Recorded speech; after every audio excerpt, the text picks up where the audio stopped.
Nah, ini yang menjadikan data digital Anda kurang maksimal dalam melakukan sebuah kegiatan komunikasi secara digital.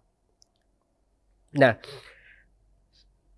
coba sekarang kembali lagi ke kertas kawan-kawan. Saya punya sebuah pendapat gitu loh. Apa itu brand?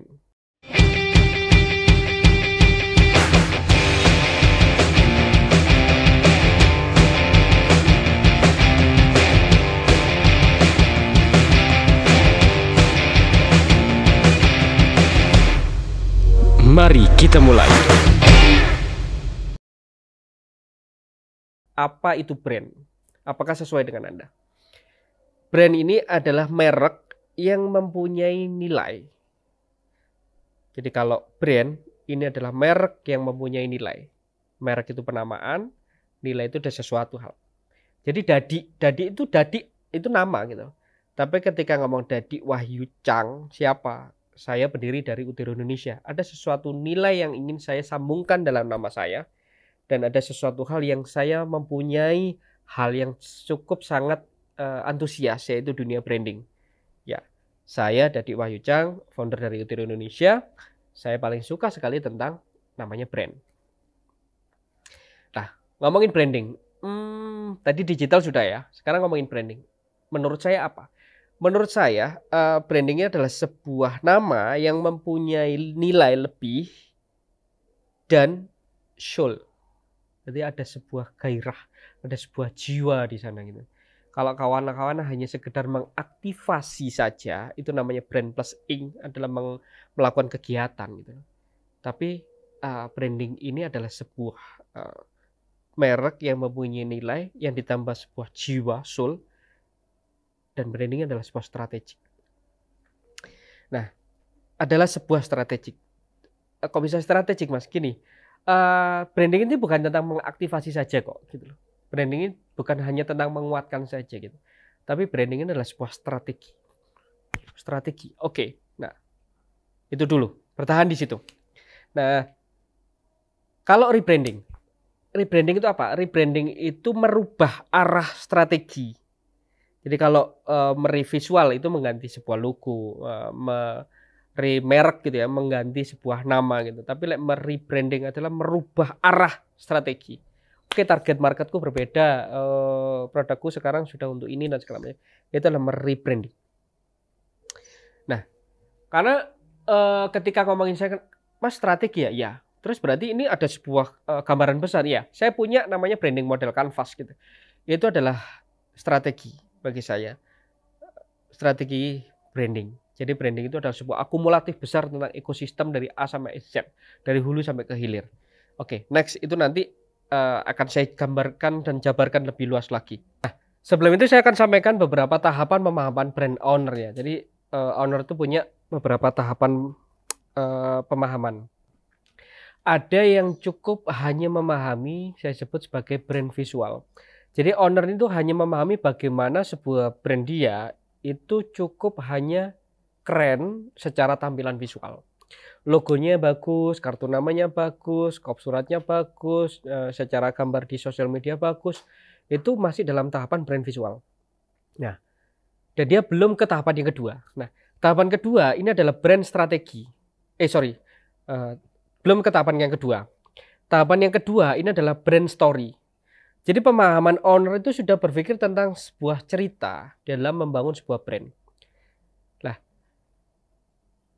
brand story ini lebih daripada sebuah brand visual. Ada banyak hal tentang visual yang cukup biasa saja, tapi story-nya cukup oke gitu.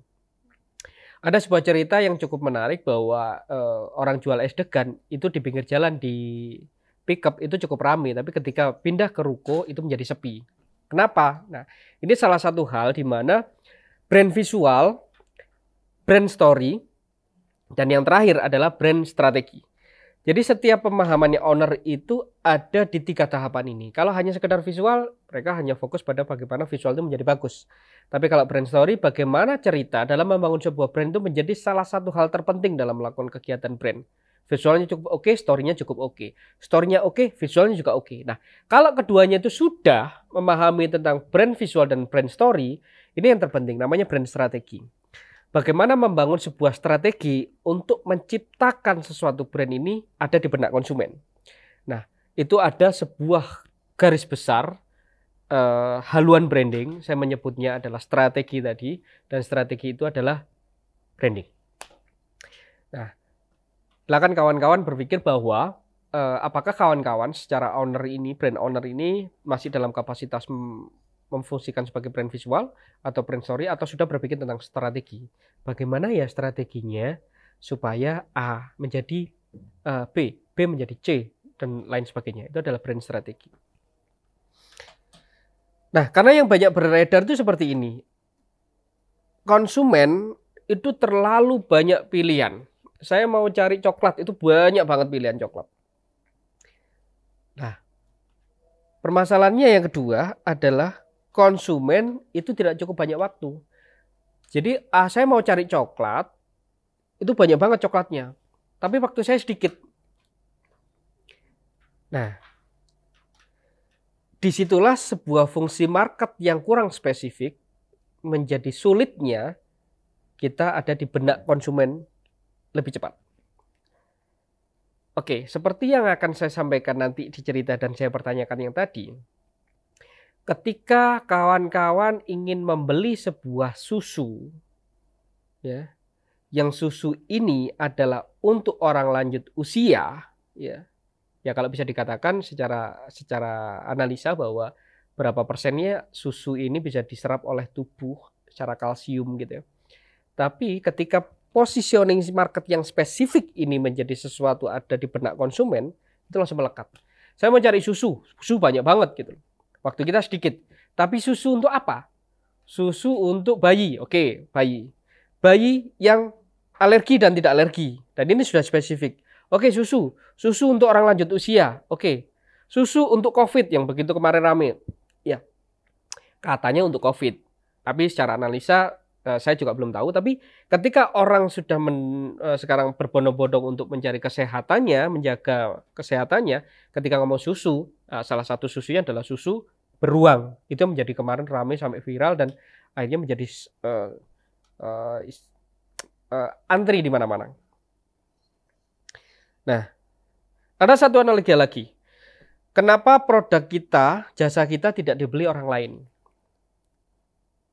Satu, karena tidak kenal. Kedua, karena tidak relevan.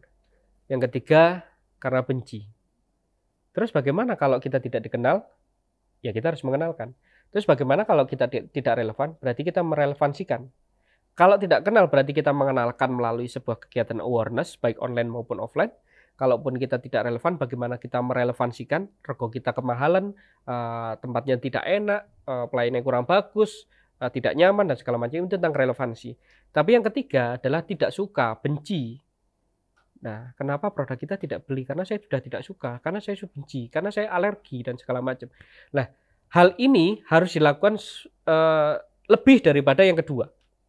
Kenapa? Karena kita harus melakukan kegiatan minta maaf, kita melakukan kegiatan edukasi, kita melakukan kegiatan informasi untuk benar-benar bahwa ini bisa diserap oleh calon konsumen yang tidak suka. Nah,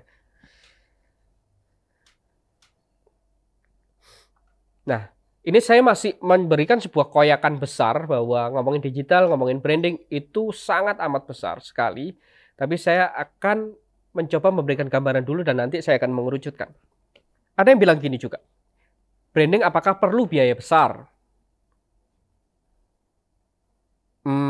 Ya bisa besar, bisa nol gitu, bisa sedikit atau kecil. Nah, kalau besar gini, seumpamanya kita melakukan sebuah kegiatan strategi, saya mau jualan bantal ini deh gitu loh.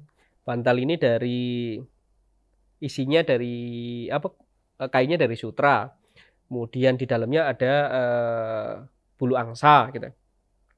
Kemudian saya mau melakukan kegiatan strateginya gitu bagaimana. Ya kalau kita digandeng ini dipegang oleh BTS ya, artis Korea gitu ya. Jungkook ya, saya tahunya Jungkook. BTS gitu.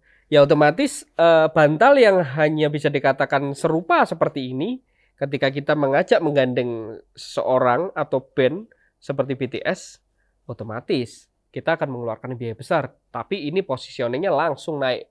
Wow, ini bantalnya BTS gitu loh. Nah, itu biaya besar. Terus kalau saya mau biaya yang lebih kecil, contohnya saya menggunakan aksesoris tubuh saya sebagai bagian dari branding, bagian dari strategi.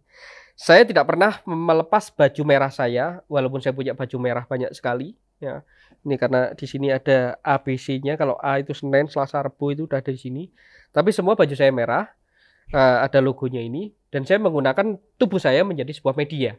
Saya pikir ini biayanya cukup kecil, karena saya memanfaatkan sesuatu yang ada di diri saya. Nah, ini merah, ini merah, ini merah, dalaman saya merah. Stop it. Ada lagi yang biayanya kecil, Mas. Bukan kecil ya, bisa dikatakan zero. Ya, saya menganggap zero lah. Begini. Kawan-kawan sudah dianugerahi oleh Yang Maha Kuasa sebuah struktur tubuh ini yang alhamdulillah bisa dikatakan sehat semua gitu. Ada hal yang cukup menarik dalam membangun sebuah branding dengan biaya zero, nol. Kalau kawan-kawan mengenal saya, nama saya adalah Dadi Wahyu Chang.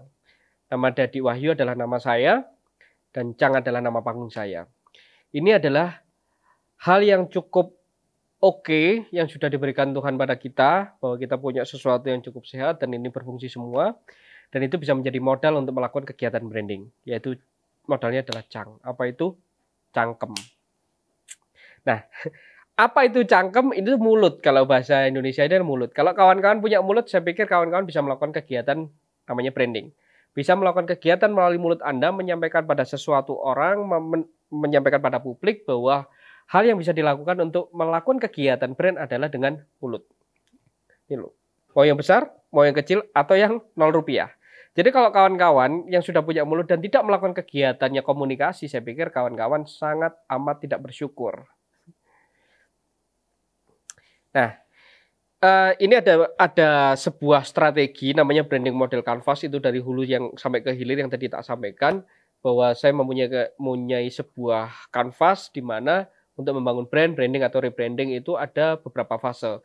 Fase 1, 2, 3. Fase identifikasi, fase aktivasi, dan fase evaluasi. Jadi kita harus mengetahui betul brand itu melalui identifikasi risetnya, kemudian kita melakukan sebuah kegiatan aktivasinya, dan kita juga harus mengukurnya. Kalau tanpa itu semua, saya pikir strategi atau branding tidak akan berjalan dengan maksimal. Nah, ada satu hal yang cukup sangat penting dalam branding model canvas saya, yaitu adalah saya mau cek hasil jawaban dari kawan-kawan yang pertama kali tadi mendengarkan cerita saya. Anda perlu desain logo mulai 2,5 juta rupiah. Anda akan mendapatkan mini brand guideline 100% riset, aman, lolos, dan siap. tiruindonesia.com. Anda belum punya logo dan tidak terdaftar merek? Paket Loki, logo dan haki hanya 5 juta rupiah. 100% riset, aman, lolos, dan siap. tiruindonesia.com. Logo dan merek Anda belum terdaftar haki? Ya, haki pendaftaran merek hanya 2,8 juta rupiah. 100% riset, aman, lolos, dan siap. tiruindonesia.com.